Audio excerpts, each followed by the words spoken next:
Avec une grande souffrance, enfin, en réalité, parce que le rêve que le peuple iranien avait il y a 40 ans, qui était la liberté, la démocratie, la justice, c'est ce qui manquait en réalité. Ils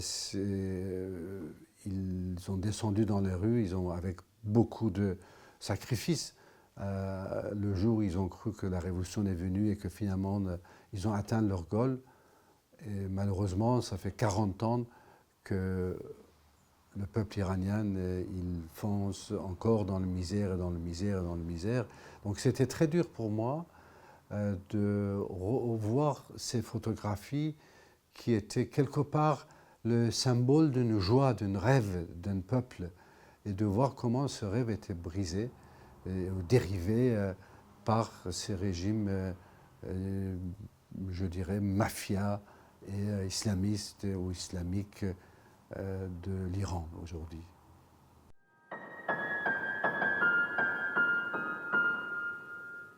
Ce livre, c'est aussi une première fois qu'un mélange de travail de Manoucher, mon frère, et moi, tous les deux photographes. Lui, il a fait du cinéma. Moi, je suis architecte de formation et c'est la révolution qui nous a emmenés de monter sur ce chemin de photojournaliste. Même si la photographie, pour moi, c'était une histoire d'amour depuis mon enfance. Mais le portrait de ces femmes, cette couverture, c'est très poignant parce que, comme on dit que la réalité, c'est plus fort que tout, ces femmes ou ces filles, ce sont des prisonniers. Ce sont des prisonniers qui ont dû subir des pires tortures par le régime de Mollah, qui ont dû passer des moments inexplicables dans ces cellules et dans ces chambres de torture, jusqu'à ce que de devenir ce que le régime de Mollah, il disait que c'est des repentis et qu'il voulait les montrer aux presses un jour. C'est comme ça que Manoucher était rentré dans la prison d'Evin pour pouvoir photographier toute cette groupe de femmes et des hommes à côté qui étaient tous, on voit dans leur regard, dans leur visage, ce grand trace de torture, mais aussi c'est un peu symbole de ce que l'Iran d'aujourd'hui est devenu. Un pays comme une nappe noire qui est tombée sur ce pays, et ces hommes et ces femmes, et surtout les femmes, parce que les femmes sont double victimes de ce régime des mollahs. D'une part parce que, comme tous les autres Iraniens, ils sont pris en otage par ces groupes de mafia et criminels. D'autre part parce que comme elles sont des femmes, donc il y a des lois contre les femmes qui encore les met dans la minorité. Et c'est ça aussi le symbole de ce que l'Iran est devenu, qui est venu sur la couverture.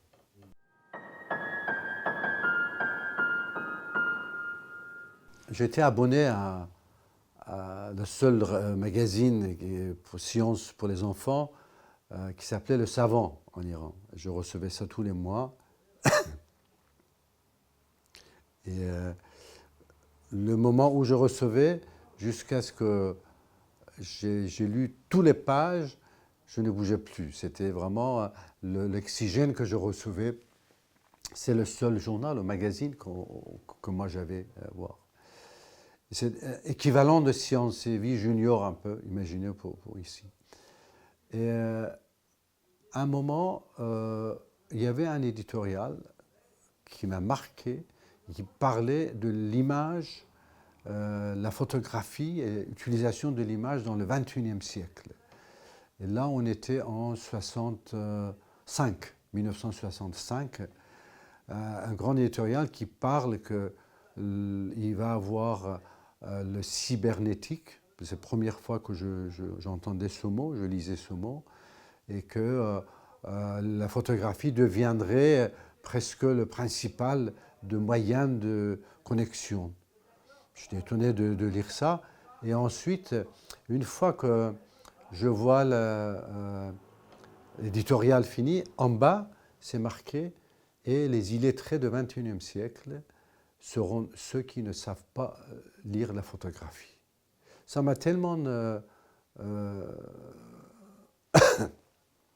touché que je me suis dit, bah, il faut apprendre la photographie. Moi, je vais être dans le XXIe siècle et je ne veux pas être illettré.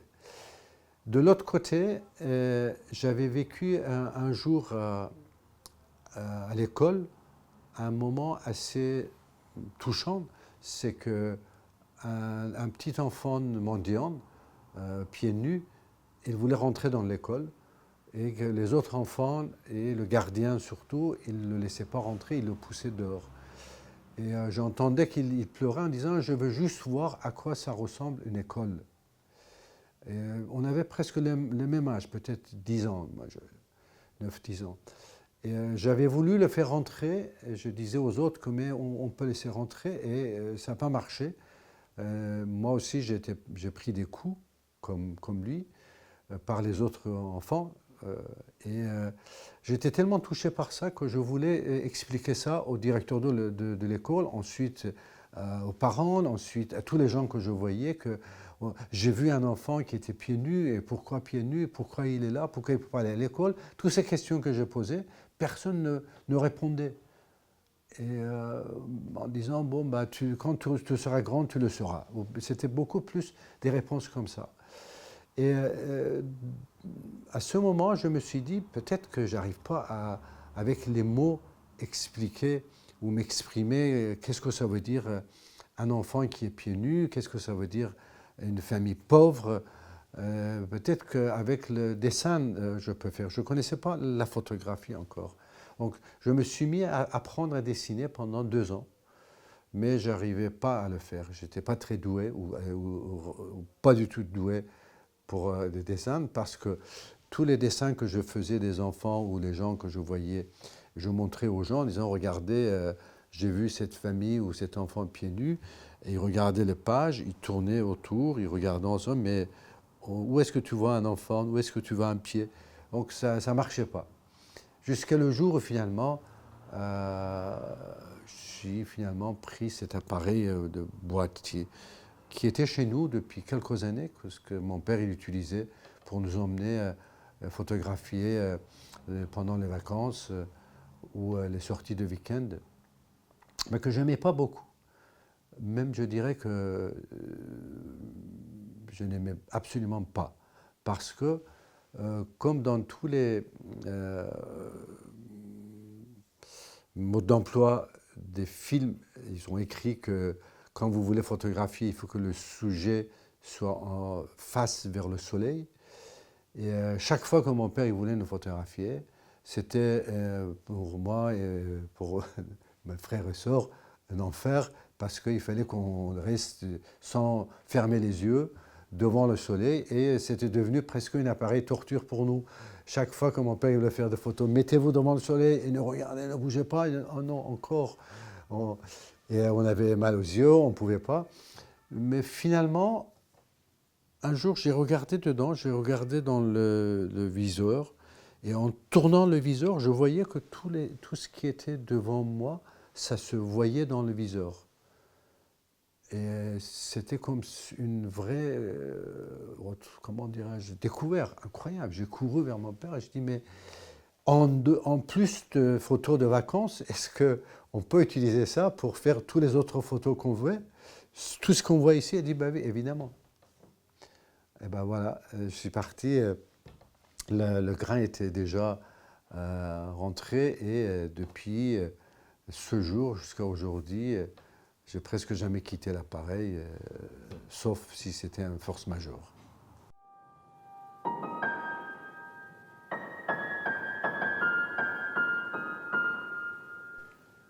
Vivre en Iran de Shah, à l'époque du Shah, on voyait déjà certaines violences. Cette violence qui était, je dirais, d'une part entre les trop riches et les trop pauvres. Donc on voyait déjà cette richesse que le roi il voulait montrer, les 2500 ans de monarchie et tout ça. Or, le peuple n'était pas dans ce niveau. Donc déjà, c'était une violence pour un jeune, pour un ado, un jeune de voir ça.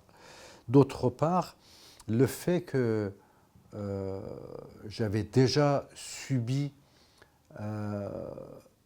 une première fois pour le magazine Parvoz à 16 ans, la frappe forte de chef de police secret, et ensuite les 3 années de prison où j'avais vu des blessés, des morts et tout ça. Donc j'avais connu cette violence qui existait déjà à mon âge, de 22 ans à 25 ans, 3 ans en prison et torturé. J'ai vu beaucoup de choses. J'ai été témoin de beaucoup d'atrocités. Et quand la révolution a commencé, c'était les manifestations. Je n'avais qu'à sortir mon appareil, et aller dans les rues et photographier ce qui se passait. Et c'est là où, oui, les soldats y tiraient, il y avait des gens qui blessaient, qui mouraient, mais c'était dans une, je dirais, effervescence révolutionnaire quelque part, où tout le monde il allait en devant parce qu'on croyait qu'on va dans les bonnes directions, parce qu'on va finalement atteindre ce qu'on cherche et ce qu'on veut.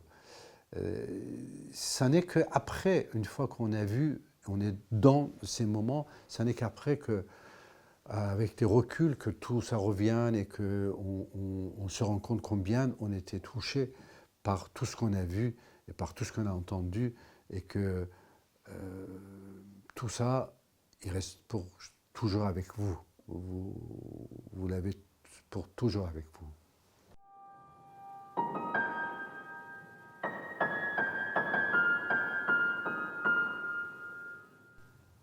La poésie est donc une grande partie Rumi, le poète que je lis souvent, ou d'autres poètes. Moi, dans la poésie, j'ai trouvé cette force qui me donne la foi et la possibilité de connaître l'homme profondément, et aussi être optimiste pour l'avenir, parce que c'est la beauté pure, la poésie. Et la poésie elle va au-delà des mots, ça va au-delà des mots et des phrases. Et ça m'aide beaucoup comme polir une âme qui était blessée, parce que vous sortez de ces endroits, de ces zones de guerre, de passer des moments avec des réfugiés, et écouter leurs histoires et voir ce qui se passe, toujours avec une âme blessée. Personne ne sort intact de ces moments. Il faut trouver des moyens de polir son âme ou de soigner son âme blessée.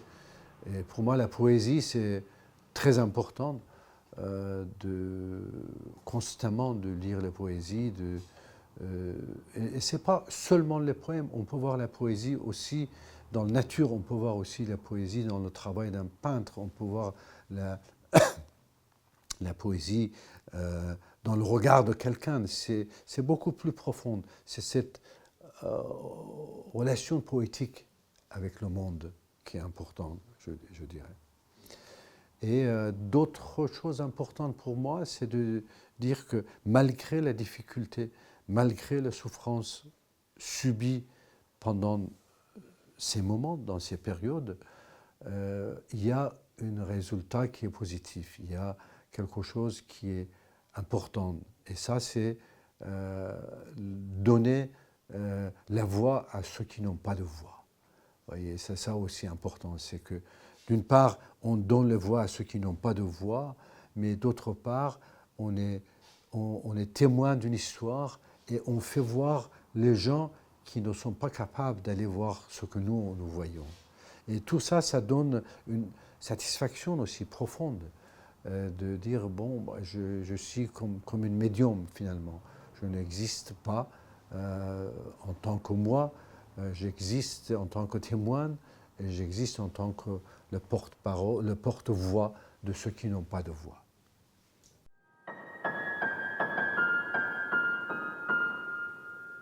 Quand je disais que presque comme une médium qui doit donner la voix à ceux qui n'ont pas de voix, l'essence même de la vie, l'essence même de ce qui attire toute l'humanité, c'est la beauté. Il ne faut pas aller chercher trop loin. C'est la beauté qui attire tout le monde dans ce grand terme, la beauté. Et on va s'intéresser à quelque chose qu'on aime. On va défendre quelque chose qu'on aime. On ne va jamais défendre un peuple ou une communauté ou un pays ou une histoire que finalement on se sent très loin de ça. Donc, ce que j'essaye de faire avec mes photographies, même dans les moments les plus durs, où des fois je vois même pas ce que je fais, mes yeux sont tellement pleins de larmes que je ne vois pas. Mais ce que j'essaye d'emmener, c'est d'emmener des visages le plus humains possible, de montrer la beauté qui existe en chaque être humain, même si elle est en pleine souffrance dans la guerre. La beauté qui existe dans un paysage, dans un pays, dans un moment donné où les autres qui ne montrent que l'aurore de la guerre, et moi j'essaie de montrer ceux qui souffrent de cette aurore et aussi de montrer leur humanité. C'est comme ça qu'on peut être attiré par un peuple ou une personne ou une communauté. Et une fois qu'on est attiré, une fois qu'on est aimé, ensuite ça viendra les réflexions, ça viendra vouloir l'aider, vouloir écouter. Sinon, si on voit constamment des corps mutilés et des blessés et des gens affamés par terre, à un moment, comme c'est la nature de l'homme, ils vont fermer les yeux et vont dire « je ne veux plus voir ça, je ne veux plus entendre parler de ce peuple, je ne veux plus entendre parler de ce pays et autres ». C'est pour ça que je vais voir ces gens-là parce que je crois profondément à ça. Ce n'est pas un trick de mon travail, c'est que je crois exactement comme ça. Je crois que l'homme, la femme, enfin l'humanité est extraordinaire, l'humain est magnifique, il faut le protéger comme la nature parce que l'homme, l'animal, la nature, l'univers, on est tous liés, on est exactement comme les différentes parties de cette table. Vous enlevez un pied, il n'y a plus de table. Et vous enlevez l'humanité, il n'y a plus d'univers, il n'y a plus de cet équilibre qui existe. Vous enlevez la nature, vous enlevez des animaux. Vous voyez, c'est ça que j'ai compris et c'est pour ça que j'essaie constamment d'emmener ce regard de l'amour et passion vers l'autre.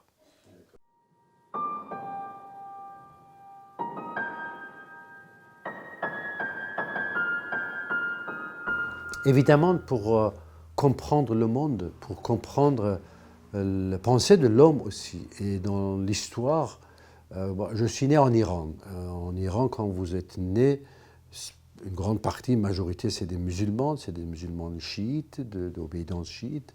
Donc, vous continuez dedans, vous êtes formé dedans. Il y en a qui continuent à suivre le chemin de leur naissance. Ils sont nés chrétiens et dans le nom, ils restent chrétiens, ils sont nés juifs, ils restent juifs. Et moi, j'ai commencé à poser des questions assez jeunes par rapport à tout ça. Et grâce à mon travail photographique et reportage, j'ai commencé de mener un vrai travail profond sur les religions aussi. Donc non seulement en étudiant les livres de ces religions, mais aussi en allant et participant et témoin de leurs rituels, de poser des questions, de photographier. Donc j'ai pas mal travaillé sur les différentes religions, y compris bouddhisme. Le travail de bouddhisme, j'ai connu aussi, je dirais, il y a plus de 30aine d'années. Dans mes voyages, j'ai commencé à m'intéresser jusqu'à ce qu'à un moment, en Chine, j'ai pu faire en 1995 un premier grand travail sur l'art bouddhiste. Dans un désert en Xinjiang, ou le Turkestan oriental, où les Ouïghours aujourd'hui ils vivent d'ailleurs. Et c'est là où j'ai pu être témoin et témoigner d'une des plus grandes et merveilleux arts bouddhistes qui était presque méconnu jusqu'à ce moment. Et j'ai pu le présenter au monde entier avec les publications partout, des livres. Et ça m'a emmené de rentrer beaucoup en contact avec l'homme qui était Bouddha, sa pensée, et de voir, oui, il y a beaucoup de choses que moi-même, j'ai été atteint dans mes réflexions, dans mes observations, dans mes voyages, et que je voyais que c'est les paroles de Bouddha. De la même façon que je trouve dans paroles d'autres gens, des fois des philosophes, des fois autres. Mais le bouddhisme, il a cette capacité, comme en étudiant, j'ai vu qu'il donne beaucoup plus pouvoir à l'homme, et il met l'homme au centre, et la pensée de l'homme au centre, que des autres religions où on est toujours sous le regard d'un autre, d'un dieu ou d'autres. Donc, dans ces voyages, dans ces moments de réflexion et d'observation, je me suis beaucoup rapproché de cette pensée qui est le bouddhisme. Et je continue à étudier tout, aussi bien le bouddhisme que les autres. Et c'est ça qui est intéressant de voir aussi qu'il y a eu beaucoup d'interactions entre toutes ces religions. Il y a beaucoup de religions qui ont passé des histoires à l'un à l'autre, des pensées à l'un à l'autre, et ça continue encore.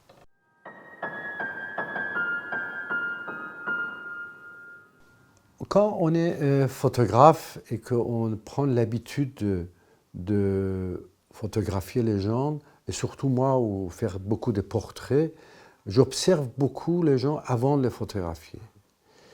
Et beaucoup dans les yeux, et dans leur regard. Certes, Dalai Lama, c'était une des personnages importants que j'avais envie de photographier. Pas seulement le photographier, mais de le voir de près, de regarder dans les yeux et de connaître. Et on devient quelque part aussi je dirais, psychologue de l'humanité, parce que ce travail photographique, avoir les gens constamment dans votre objectif, et la façon dont les gens ils veulent se montrer aussi dans la photographie, devant un photographe, ça dit beaucoup sur le personnage. Et dans Dalai Lama, j'ai eu très vite, malgré cette, je dirais, protocole qui existe, comme beaucoup des grandes personnalités, où vous avez les directeurs, vous avez les secrétaires, vous avez des gens à qui qui sont entourés, mais assez vite, et dans ce rencontre, dans ce regard qu'on a eu, et je crois fortement qu'il s'est passé quelque chose. Et moi, je savais qui était, et c'est lui qui a su qui j'étais. Et ça, avec la poignée de main et la façon où il a gardé ma main longtemps dans ses mains, et après il a mis son autre main sur la main, et en se regardant dans les yeux tous les deux, j'ai senti qu'il avait compris que voilà, qui je suis et qu'est-ce que je fais pour l'humanité et quel est mon rôle aussi. Et ça m'a beaucoup touché, parce qu'il y a peu de gens qui ont cette capacité de comprendre et voir la personne qui est en face de vous.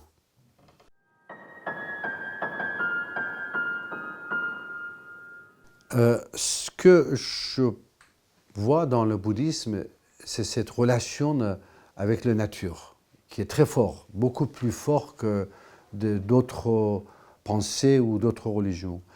Et c'est cette relation avec la nature, c'est cette, je dirais, osmose avec la nature qui peut aider aujourd'hui le problème écologiste, les problèmes que nous vivons et que la Terre il vit et que nous emmène vers un vrai désastre, de résoudre et trouver des solutions, parce que c'est au fond même de cette pensée bouddhiste, cette relation avec la Terre, avec la nature.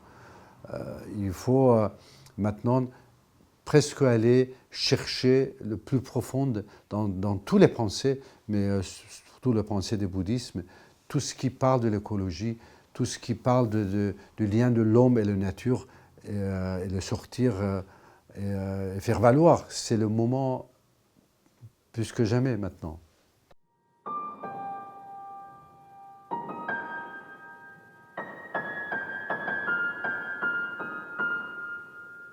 Moi, ça fait 40 ans que je vais sur terrain pour être le plus près de la réalité, le plus près de ce que je vois, de ce qui m'entoure. Et parce que j'ai cette conviction que on ne peut comprendre on ne peut avoir une connaissance profonde que si on est près de la réalité, si on est à la recherche de la réalité. C'est ce que aussi dans le pensée du bouddhisme, il y a cette relation avec la réalité et expérience qui est importante. Et moi, sans le savoir, depuis 40 ans, je ne fais que ça. Et que dès que j'entends une histoire, je ne crois pas tant que je n'ai pas vu, tant que je ne suis pas allé sur place, tant que je n'ai pas interviewé des gens, tant que je n'ai pas photographié, parce qu'il y a toujours derrière chaque histoire, il y a d'autres histoires. Et c'est ainsi que chaque fois que je vis une histoire, je viens ici, et je regarde dans les télés, je regarde dans les journaux ce qu'ils ont écrit, ce qu'ils en disent, je me rends compte qu'ils n'ont vu qu'une partie où ils n'ont rien vu.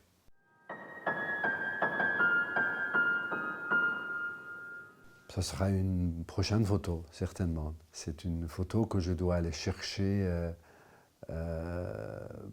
pas certainement dans les pays bouddhistes, mais avec cette idée et cette pensée. C'est comme ça que moi je crée. C'est-à-dire que je me mets dans les situations, je le mets dans les pensées par rapport à une histoire, quelqu'un, quelque chose, et après j'y vais photographier ce que je vois.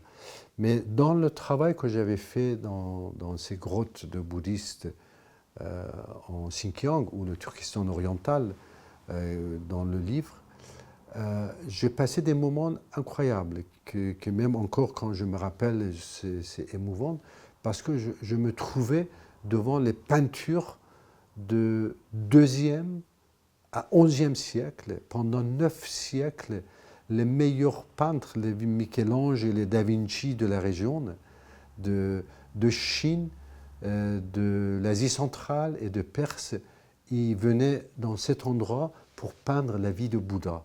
Et beaucoup de ces peintures étaient restées depuis plusieurs siècles ensevelies sous les grottes et autres. Et moi, je découvrais ça. Et ça, c'était un moment fort et important, et de photographier ces peintures, parce que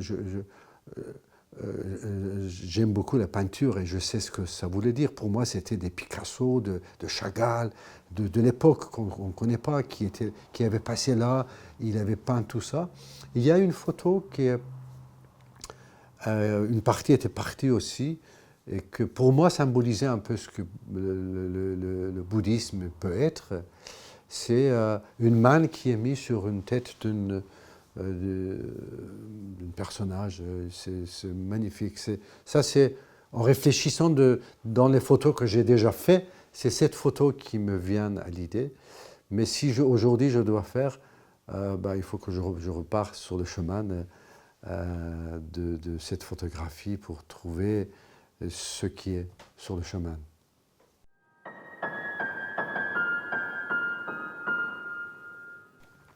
Parallèle à mon travail photographique depuis ces 40 ans, je mène aussi un travail bénévole en tant que formateur et dans beaucoup de pays du monde, de pays en guerre, dans les camps de réfugiés, mais aussi dans les banlieues en France ou en Italie ou dans les banlieues à Buenos Aires, avec des jeunes en difficulté totale ou les réfugiés, pour les former à la photographie, pour qu'ils deviennent photographes.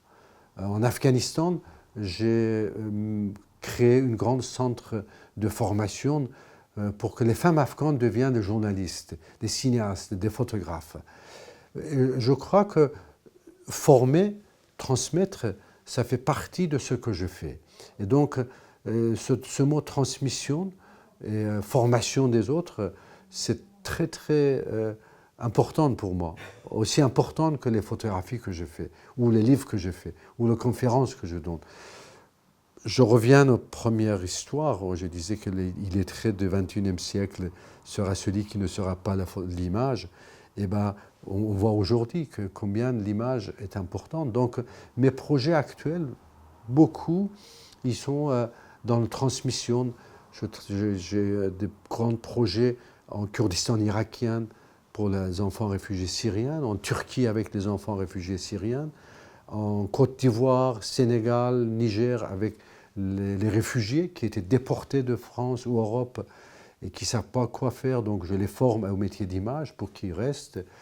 Et je prépare un livre sur formation aussi, la formation de la photographie. Et le dernier, ça va être dans peu de temps de lancer mon livre sur Kurdistan, la Renaissance. C'est sur les Kurdes et comment ils sont battus contre l'État islamique où j'étais à côté d'eux. Et les filles yazidis, comment ils étaient malmenées par l'État islamique. Donc c'est ces histoires qui sont les actualités proches.